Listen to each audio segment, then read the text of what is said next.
Hey guys, welcome back to another episode of the Red Line Talk Show. We have the distinct pleasure of hosting a remarkable individual whose life and work have made a profound impact on both the business world and the Albanian American community. Born in Shkup, Macedonia, to Dibran parents, Ilirjan Rusi embodies the values of hard work, perseverance, and deep sense of community. His contributions continue to leave a lasting legacy, and we're honored to have him with us to share his story and insights. Please join me in welcoming Ilirjan Rusi to the show. Welcome. It's a pleasure to have you, Ilir. Thank you for having me. Thank you for coming here and taking some time to talk to us. I guess I want to start out by just learning a little bit about your background and your story, right? You were born in Shkup and you came to America. How old were you? So we left Shkup in 1969. We spent, at that time, it was former Yugoslavia, so we spent 9 months in political asylum in Italy. We stayed in Rome. We were there for about 9.5 months, and in February of 1970, we came into New York City. A difficult time. How was that time? Because in the 1970s, there weren't too many. There was a few handful of Albanians from our region, from Dibra. How was that time for you? Well, so I was 9 years old at the time. My older brother was 13, Sal. Benny was 7. And my sister had just turned 1. So my dad and my mom came here not speaking English, not knowing really where they're coming to other than the American dream at the time. And we came here. We had a distant relative, my dad, Zimi Langut. He had his family. So I remember being, they had an apartment on East 2nd Street, a 2-bedroom. We stayed with them for about 4 months. So we had 4 adults and 7 children. Oh my goodness. At the time. What, a 1-bedroom? It was a 2-bedroom, but a tough time. You know, It was just a long time there. I mean, it wasn't tough for me now thinking back. I'm just imagining my parents coming to a place like this and looking for work and trying to stabilize. The kids probably thought it was fun, right? Everybody hanging out. I remember the first movie I ever saw here was Star Trek. Okay. And I says, what is this? And, but we were kids, so we adopt quickly. I think children just kind of move on and this is what it is. And it was fun and whatever. But it was a tough time. Then my father became a superintendent. We used to, he was a superintendent. He was a doorman, and he was a mechanic. My mom was working for ABM at the time, a cleaning company at One York Plaza. They have a lot of Albanians working for them. Yes. Actually, we call it the Albanian building maintenance. I joke around because I do know the owner there. So it was hard, though. We helped out a lot. We had to. My father was, so he had a super, so we had to take out the garbage every other day. We had to mop the stairways on the buildings. We had to do what we had to do to make sure that we could stay there and live. At that time, that's what it was, the super, and then I had the free rent, and he was able to go out and work. My mom was able out to work. So we did that probably for about 7 years. In 77, my dad bought a house here in Brooklyn. And he actually then got to know, became very close friends with your uncle, Vab Sela. And they became good friends. So we were actually with Benny and Dee, but my dad says, you got to come back a little shorter. We're in high school. You got to come back and we're going to open up a business. Like, what? What kind of business? Roofing. I mean, it's just, we had no idea. I mean, we knew what a roof was, but it's like a roofing. So we came back. We actually worked at Valor Roofing for about 9 months, 10 months, something like that. And then we went and we opened up the company, Benjamin Roofing. And wow! So you guys went into that's your first the business. That was the roofing business? The business was the first. It was first called Benjamin Roofing in 19. So that we opened up that in 1979, and Benjamin Roofing became Benjamin. Well, it became Benjamin Maintenance, then Benjamin Group Enterprises. And the rest is just history, but The a lot rest of is hard history, work. yeah. A lot So of hard work. your father really instilled hard work from a young age, that really set how your work ethics is moving forward in your career.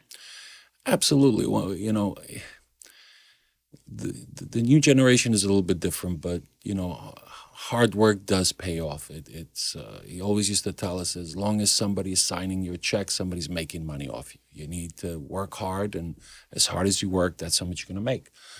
So this is what we try to do, you know, and this is what we try to bestow on our children.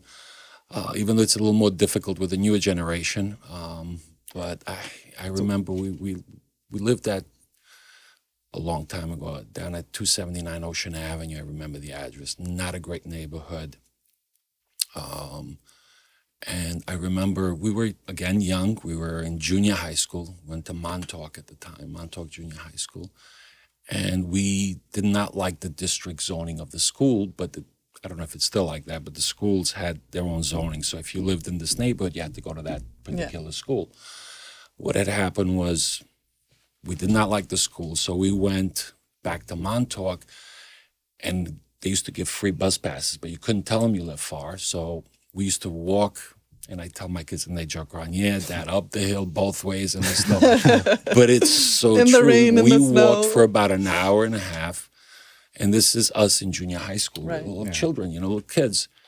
Well, you don't see that anymore, and I debate this with my kids all the time because I'm a grandfather, and they have children, and you don't see kids walking the sidewalks anymore. It's No, that's true, you don't. The kids are taken to school, from school, for soccer, basketball, sports, whatever, picked up, dropped off.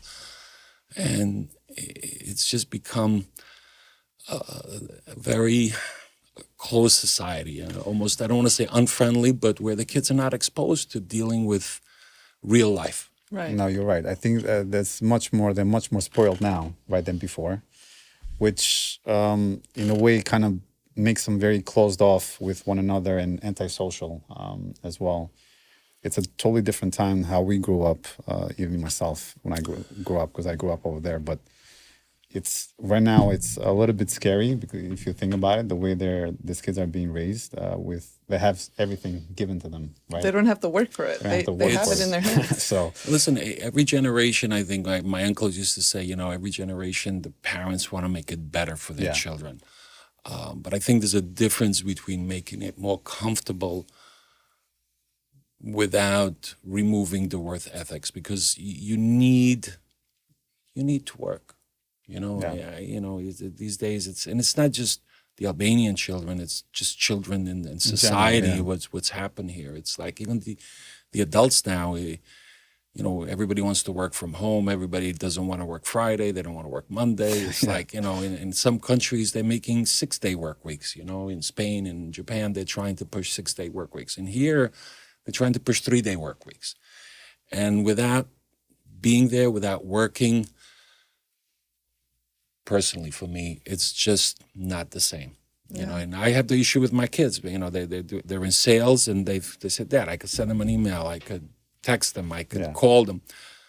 No, if you're there in front of them, you shake their hands, you touch them, you communicate, there's a body language. Things are lost in text messages and emails, and there's an emotion. You could mean it a certain way, they could take it a different way, but when they see the expression, when they see the handshake, there's a warmth and a closeness and a friendship that happens. And at the end of the day, it's all about friends, right? It's friends that can help you, friends that you can help, and move forward. So, I mean, that's great. So tell me a little bit about, I know that you and the Rusi family does a lot for the community right here with sponsoring events. They're very involved. I know you were involved with NAC as a chairman. Walk us through a little bit about that and the role that you have in the past in the community. And how you got started in this work. So the first real organization that I had belonged to, and this is back a long time ago, it was the Shoqata Atatare Dibra. Dibra, okay. It was formed for the community here. I enjoyed it. Used to go to the meetings, learned a lot, met a lot of different people. There was To me, it was just a great way of helping the community. My father always said, first you take care of your family, then your extended family, then your neighborhood, and you keep growing as you're able Yeah. to help out your people. I think that I got involved in NAC, National Albanian American Council, while things were starting to happen in Yugoslavia, where it was starting to fall apart and there was problems throughout the region. We saw things coming and turning bad for Kosovo. So we were formed before Kosovo war started. I was the chairman there 2 terms. I was in the board since its inception. I was the vice chairman for 1 term. We basically helped facilitate information back and forth from Kosovo to the United States, Senate, Congress, State Department. We did a lot of work and a lot of pressure to push the United States and to stop the genocide in Kosovo that was already happening in Bosnia and different parts of former Yugoslavia. And it was not easy, and we've met with President Clinton at the time, we've met with Tony Blair, we've met with a lot of people that were very influential in making the war stop. So essentially, it was a lobby, right? It was a lobby organization. We pushed policy change. Okay. We were also a bridge between the people back home and the United States, where we sent communications back and forth that were important for them to understand what's going on over there and giving information here of what's happening on the ground. It was a tough time. Then we had, the war stopped. Then we had the issue in Macedonia a few years after that. Right. NAC continued with its work, and we were actually very instrumental with the Ohrid Agreement. We sent people from NAC to Tetov, where Paul Williams was sent by us to figure out the Constitution adjustment. I remember the year before the civil unrest and the war, we used to ask everybody if you would have, the question was, just the common people, if you had one wish from the President of the United States, what would you wish for? And everybody would use the Constitution. People are educated there to understand the politics of what happens, and they saw a flaw in the Constitution where the Albanian community was treated with I don't want to say disrespect, but we were not equal. Yeah. We were not equal. And it's still the case. There's still a lot of work to be done.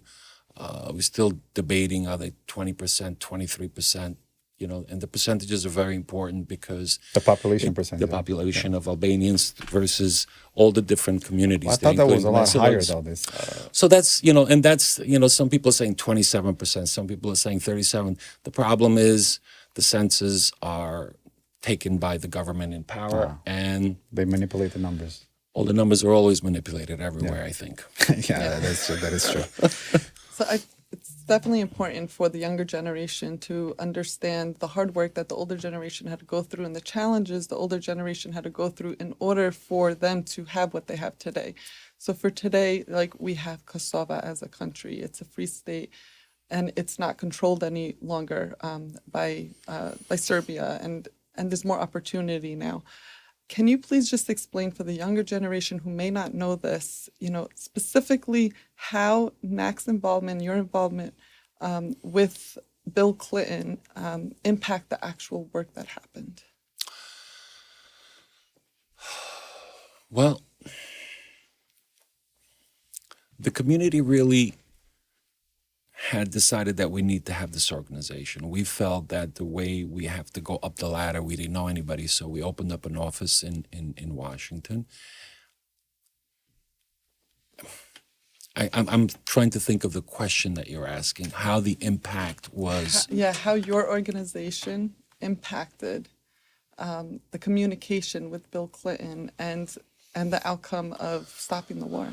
So so like I started to say before, really, we started to talk a little bit about how we started with the discussions with the State Department, with the Congress, with the front desks of, at that time, Yugoslavia, then Macedonia, Albania, and Kosovo, at the State Department, and we slowly went up the ranks, right? We slowly got to higher ups where they were interested in, obviously, self-interest for the United States for this to stop over there because it's all over the news. And the ability to us to finally sit down with the president was really when the train, and I don't remember if these images, there was a train leaving Kosovo full of people, and they had it in black and white all over the newspaper, and it looked like World War II when they were moving the Jewish people to concentration camps. It just brought a lot of old,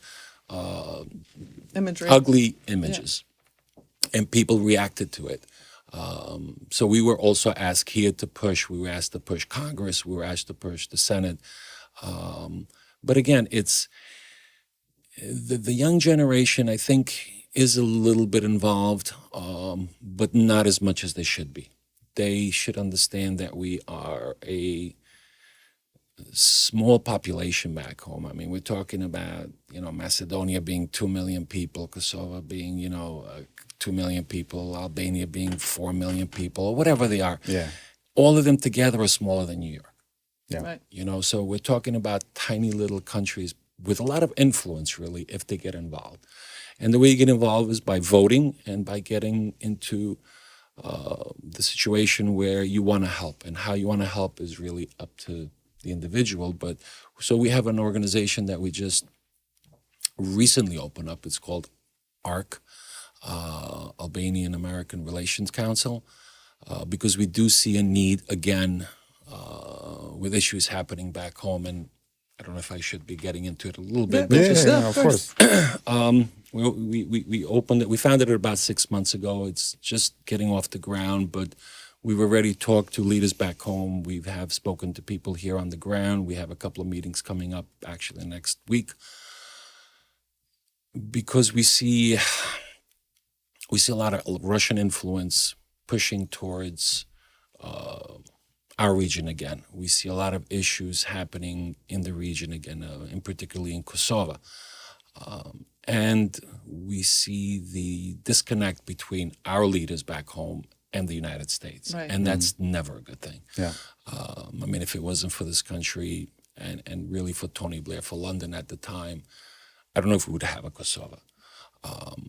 So we need to, and I know a lot of people remember that, but the new generation needs to understand Well, we'll that. forget too, right? Yeah, we tend we to forget. never should forget. You have all these slogans from different communities that say never forget, but it's so true. And only because history will repeat itself and problems will happen again. So the new organization is trying to just, again, put pressure on the United States and back home to work together to have a ultimate goal where Kosovo is free and independent and recognized really by everybody. So I think that's very important that I'm actually glad that this is in the works again, because I feel like we need a strong lobby United States for the Albanian community, right? Mm-hmm. Currently, that's missing. And it's not just about whenever there's something happening that we should get involved. I think we should keep that relations going without a break, right? Because governments change, politicians change. You have to keep the pulse, on there. So I'm very glad that, this is up in the works.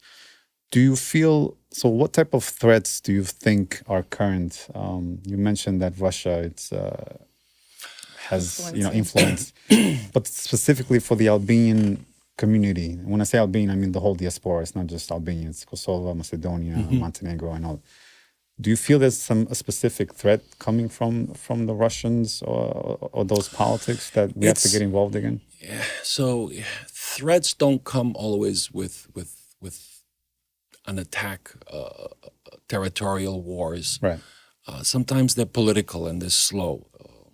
Money, when money is spent to try to influence positions, people, it's very easy to do so. Right. I'm not insinuating in any way that they're trying to influence the Albanians, but there are pressures where they instigate, even Albanians with Albanians, not to become pro-Serbian or pro-Russian, but enough to create an issue where the issue There'll be conflict within the house. Right. It just, it becomes a conflict within the house. It stagnates what happens in that country, and things just don't move forward. And if they don't move forward, For the intent of us not to grow, Right. and not to become stronger. Listen, I always say if and I don't want to be a chauvinist. I have two daughters, but we have the saying: if the father cannot put bread on the table, he will do whatever he has to do to make sure that his family eats. And if it's stealing, if it's lying, then that's what happens. So once the economy starts dropping because of this conflict within, and people are not paying attention to what's happening on the ground with inflation, with food, with services, it becomes a big problem within the family. Mm-hmm. And I think that we need to work on that as much as we can. And it's not just Russia's influence, it's internal influence, it's politics, right? Politics, I mean, internal politics is issues, where there is animosity almost between the leaderships, and they don't work together. I agree. Right. I agree with you that there's definitely a void to be filled there, right? Not just for back home, but even here. I feel like us as a community here, it's a lot of misinformation, right? We're not really truly united under one cause because we have different interests and different, groups that we follow. I think it's important to have a lobby that represents all of the Albanian community, but specifically for the Albanian Americans living here. Mm-hmm. I know for me, one concern that I have, or one thing that I like to see, is the ability to vote back home. Mm-hmm. There's also issues here that we can lobby for Albanian, government and Kosovan government to do on our behalf, right? If we have one voice. Mm-hmm. So I think having a lobby, not so much for over there, but also for us over here, to maybe, demand, or not demand, but ask some certain type of rights that we want to have as well, right? And put some pressure on the government there as well. Well, they do have right now. I mean, you could go to the embassies during election times. I know Macedonia has it. I know Albania has it. I don't know about Kosovar. I don't know if the people in the diaspora can vote. But I know Macedonia has it, Northern Macedonia has it, and Albania has it.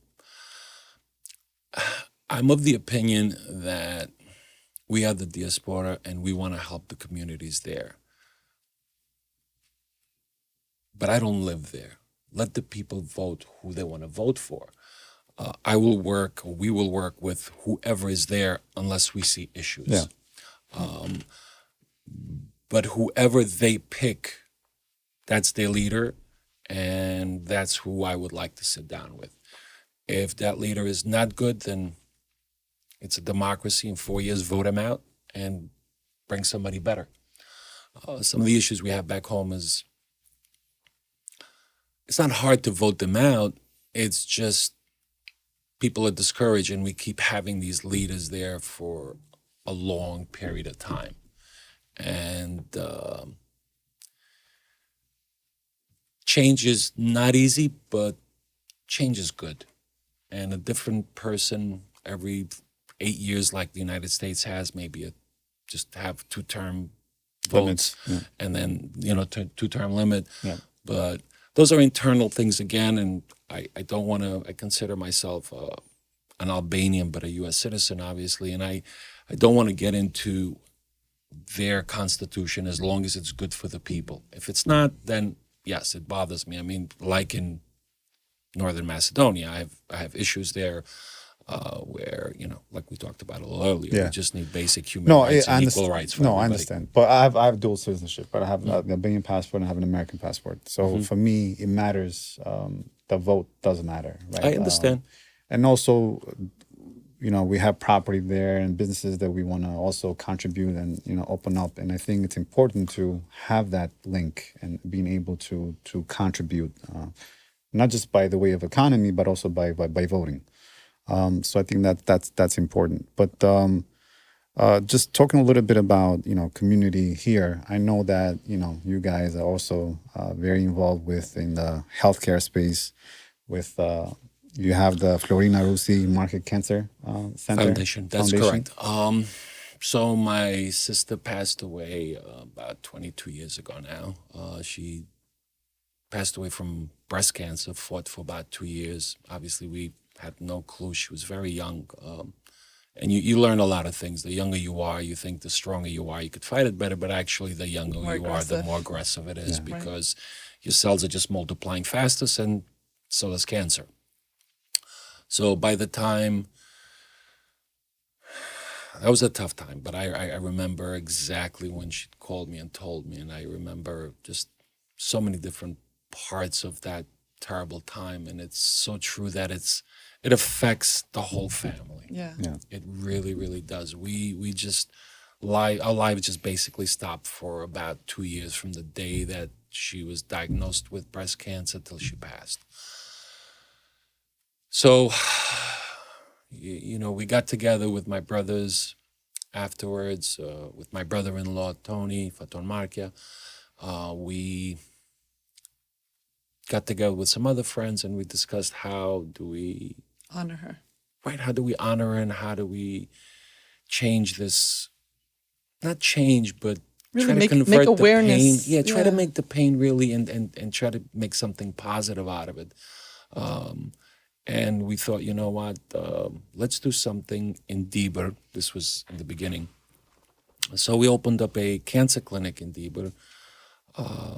We had a very good doctor. Actually, he was the head of gynecology in Skop. Very nice man, Macedonian. And his name is Nino, Dr. Nino, we call him. And he used to come there every 2 weeks. We sent mammogram machines. We sent a couple of different kind of scanners they needed. The equipment was all from the United States, and we shipped it out there.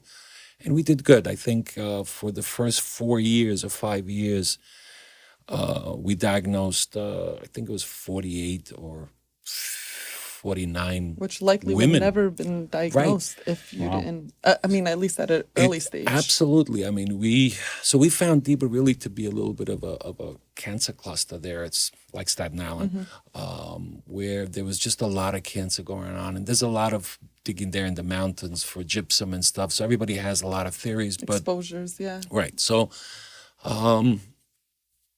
it was incredible that we did so much work there, and then slowly we evolved into helping Staten Island University at the time, of the hospital. And the last commitment that we had made was to build a center honoring my sister with the name of Florina. And it's a beautiful space. I think it was 48 or something thousand square feet of space with the latest technology. It's hard to bring people from Staten Island. You have to go for chemotherapy. You have to go to the city. You have to park. It's a burden, and we thought that this would be a great way to honor my sister and help the people in the community. It is. What year was this? Well, actually, we started. Actually, the first center was the small one in the back. Yes. I think that was about 7 years ago. So it's got to be in 97, 98. No, I'm sorry, 2017. Yes. And then this one is just actually, I think it just opened up. It's brand new. They just had the ribbon cutting ceremony. Oh, very nice. Yep, and it's incredible what they did there. It's the hospital did great, I think, and I talk to Dr. Adolic all the time. I said, listen, you have the space. you need the doctors. Yeah. And, it's all about show me the money, right? So you have the doctors in the city and Sloan Kettering and all these big hospitals working for all kinds of money. And how do you bring them to Staten Island? So that's the next challenge. And So how do you guys raise the funds for something like that, though? so we do basically golf outing every year. Okay. We've been doing it since day one. We've had a couple of different Over 20 parties years afterwards. now, right? Yes, and it's always sold out. We have a lot of good dear friends that have helped us from work, from the community, and that's where we make every donation that we get from there. We send some of it to DBUR, which is a much smaller amount of money. That's not much needed over there.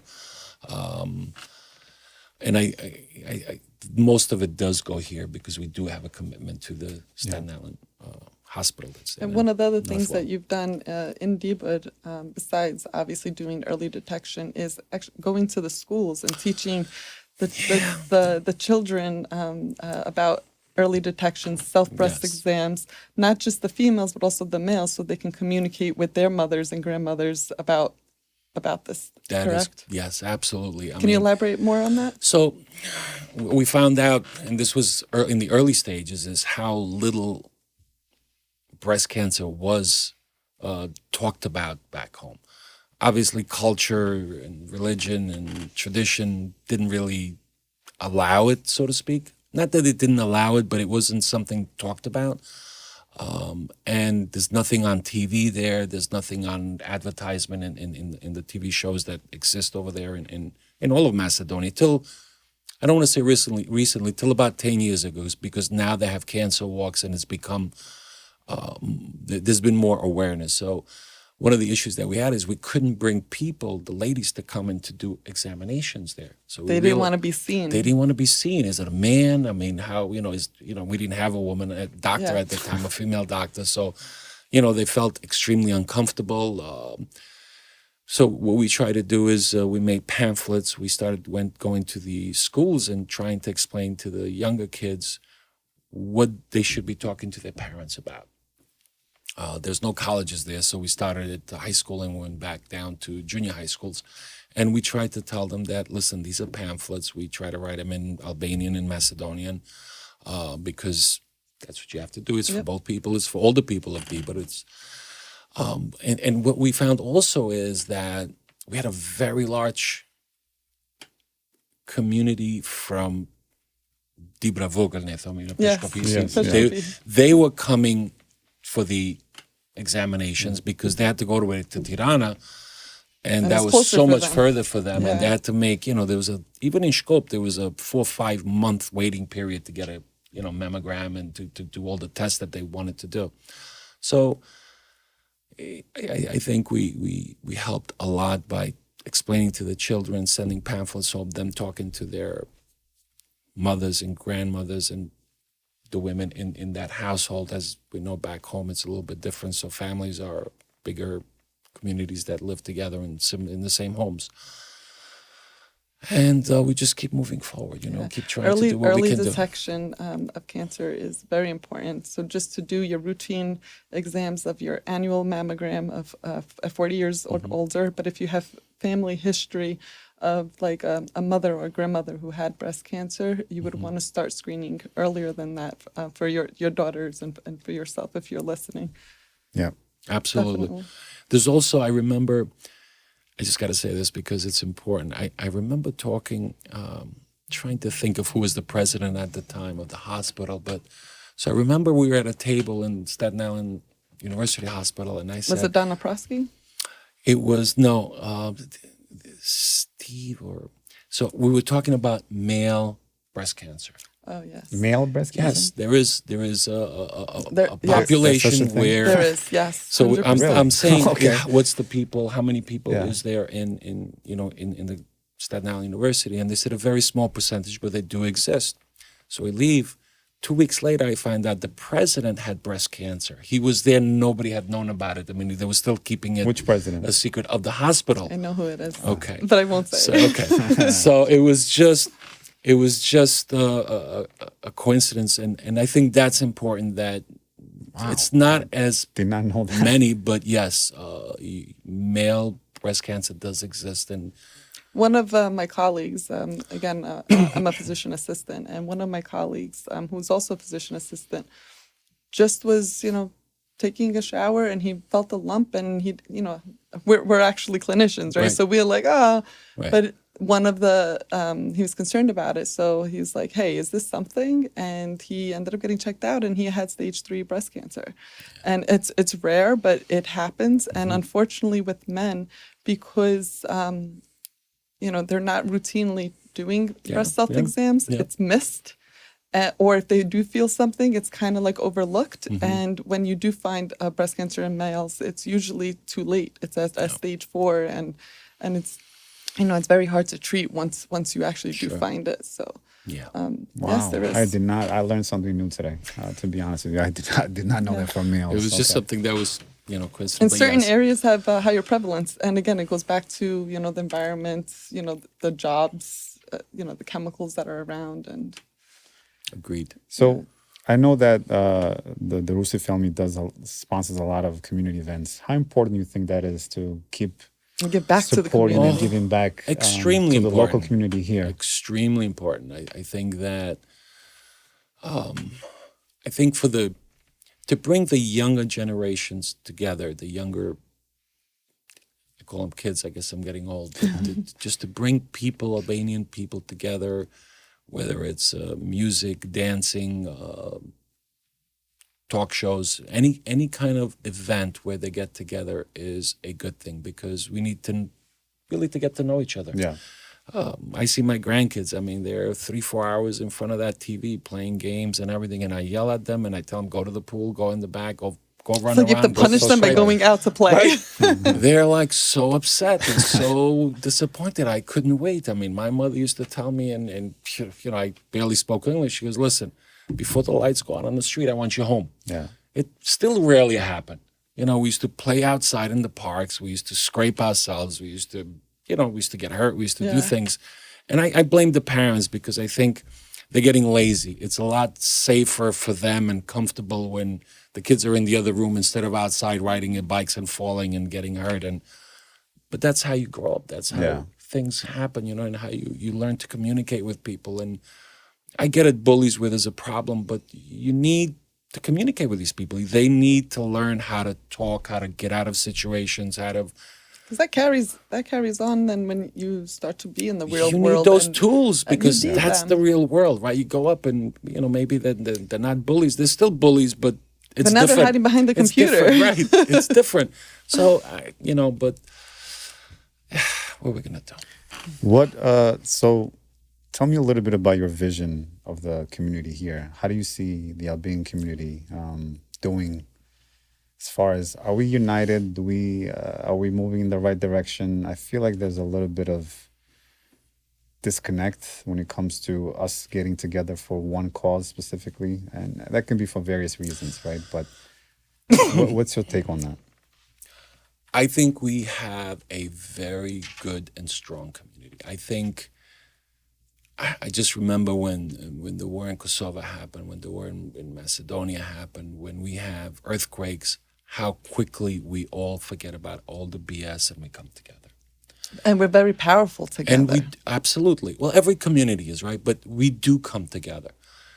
Obviously, we all have families to take care of, work, stress. There's a lot going on in our lives, whether you're trying to help religious institutions, or you're trying to help political organizations, or you're just trying to help community organizations that are just, trying to put things together for the community. But I think we have a great community. I think the little things that separate us makes us human, right? We sometimes think a little bit different, but that's okay. As long as the idea of keeping our traditions, our language. I mean, how many people, third, fourth, my grandkids speak Albanian. Yeah. How many communities have been here for third and fourth generations and have tried very hard to keep that tradition and culture together. We still marry within, we pressure as much as we can to marry Albanian, whether it's the daughter or the son. We try to We try to explain to them why. We try to reason with them why. I think that the community is very healthy. I think when there's musicians from back home here, you have people there from all walks of life, from Albania, from Macedonia, from Kosovar, from Montenegro, from wherever we are. I mean, is there a little bit difference? But we're human, right? We all have a little bit of a different opinion. It's like we talked earlier. You said, you know, I want to vote from here. I think the people there should vote. So we have a difference of opinion, and that's okay. We have a disagreement. Right? That's okay. And that's just normal stuff. If we all think the same and are the same, be a problem. Yeah, I don't think it would be a good thing. I think differences But having a group of, different ideas, but a group of us together and communicating with each other and, discussing and understanding each other's reasons, a new idea can form, So there may be a happy middle of what your vision is and what your vision is, but if you're actually together in a committee and you're speaking about it, maybe a new idea that's going to unite and have like the best of all worlds. That's in a nice world. Listen, there's always I mean, so I'm the chairman of the board now at PAC, and we have 5 people. One is from Montenegro, one is from Albania, one is from Kosovar, and I'm from Northern Macedonia. And we sit down and, there are people there that are pro-Kurti, there are people there that are anti-Kurti. Yeah. And we try to debate it, we try to figure it out. I try to find the common... Yeah, the common denominator, but also, we're not here to judge who the people voted for. Right. But if he's not helpful or she's not helpful, and we're just using this as an example, let's try to persuade him and see what is the issue. As long as we talk, is my point. Right. And we get together, everything could be resolved. I mean, the politics in this country has become, we used to go back with NAC and we used to use the United States as an example. Don't make it personal. Don't talk about the wives or the kids or this and that. Right. This is back, in the 90s. Now we go over there and they say, listen, we need to come America over there. as an example. They joke around. They say, we need to come over there and to show you guys how this politics is done because it's become so personal here.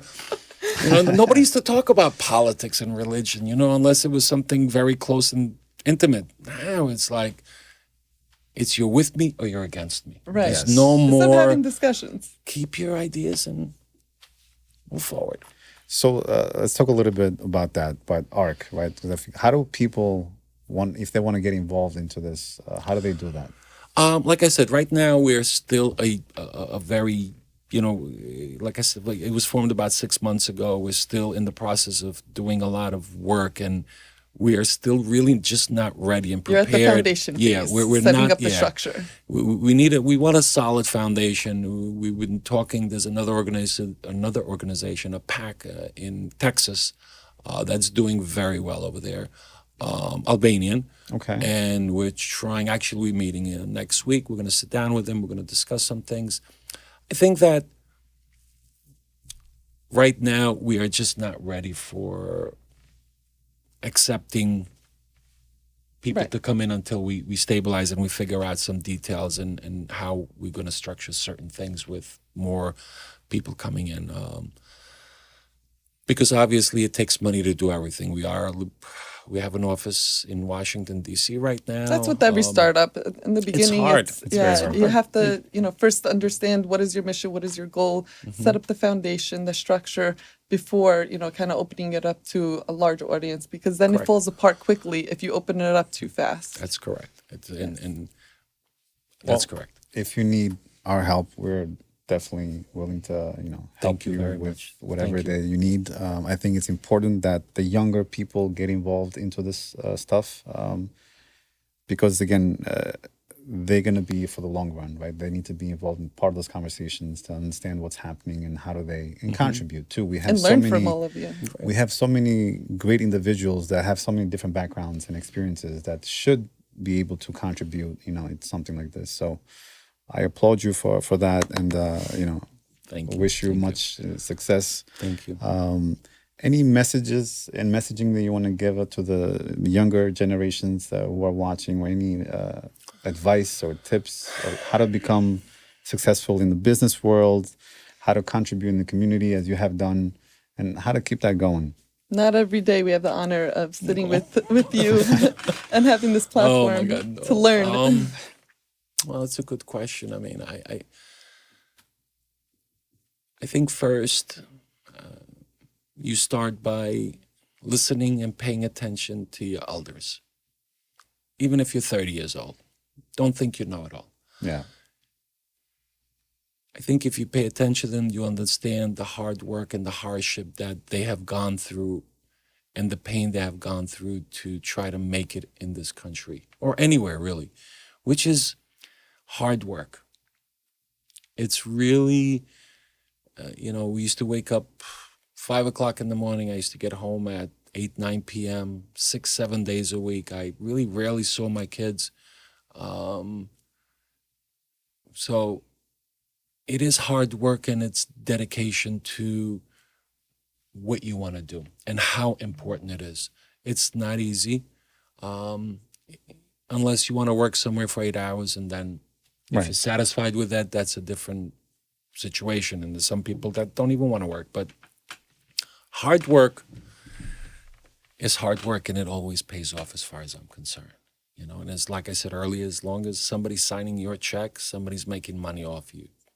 Get to the point where you get to sign your own check, and what that amount is, it's really up to you. Mm-hmm. It's how hard and how much you put into it. That's what that's what this country is all about. This country is all about working for yourself, right? Opening up your own business. This is how the Albanians have made it. We come here with a mentality. We come in, bust our butts, buy our house because this is the way we, have to have your own house. Can't live in an apartment. Or you do, but it's until you get to that goals. We have set goals. A lot of them are also buy a house back home. But Right. at the end of the day, it's all about how much money you can make. And it's not always about money, but when you're from 20 to 40, 45, 50, work hard. Yeah. Work hard. I just want to ask one more question Sure. before we end our time. You have been very successful in your lifetime so far, and I'm sure that you're going to continue to be successful with your future endeavors.